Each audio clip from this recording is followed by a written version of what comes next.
want to do this when there's 70, 80 miles an hour wind in your back. That's right, haul around a piece of plywood. With Hurricane Emily approaching, Belize prepares for the first potential hurricane of the year. On San Pedro, residents and businesses are already boarding up windows, not waiting for any warnings and starting early with their preparations. Well, it's a very scary storm, and that's why I'm boarded up early. I have not previously boarded up for Keith, and I wasn't in these quarters at that time. I was across the street on a main floor building with big windows. And I was concerned that I had not boarded up because of all this signage that's on the street sticking out on poles. I was very concerned that the wind would pick up one or more of those signs, toss them around, and it might come through my windows. The National Emergency Management Organization, NEMO, along with the San Pedro Emergency Committee, SPEC, is already taking precautions along with the rest of the country. Once again, we'll be given a wake-up call. We are in the hurricane season. We have to remember that this is a very, very busy season. It's been told by the pundits, and so have the experts said so.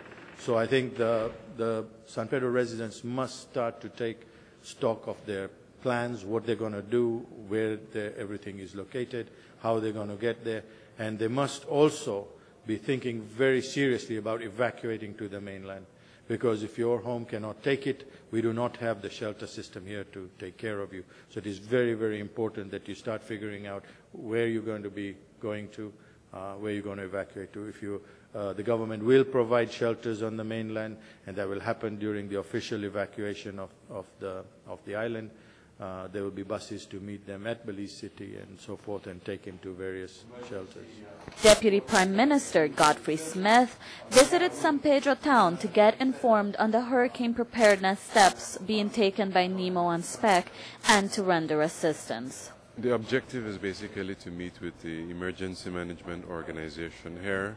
We brought a team involving officials from NEMO, the Belize Defense Force, the Coast Guard, basically just to touch bases, to run through the fundamental plan to make sure everybody is alert and on top of the situation. I must say that the San Pedro Emergency Management Organization is always a very proactive one. They never wait for last minute. They took us through their paces, and it seems that they're very well organized and are aware of all the necessary steps they need to take in the event that the situation worsens.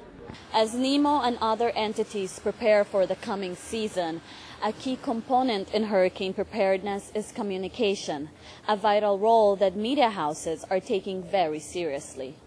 It is a serious situation. We have to be very careful what type of information is being relayed through 92.3 FM.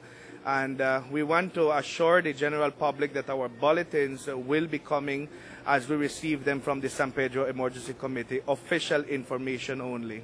We will be going now 24 hours because of the threat of Hurricane Emily. Do you have any backups should anything happen?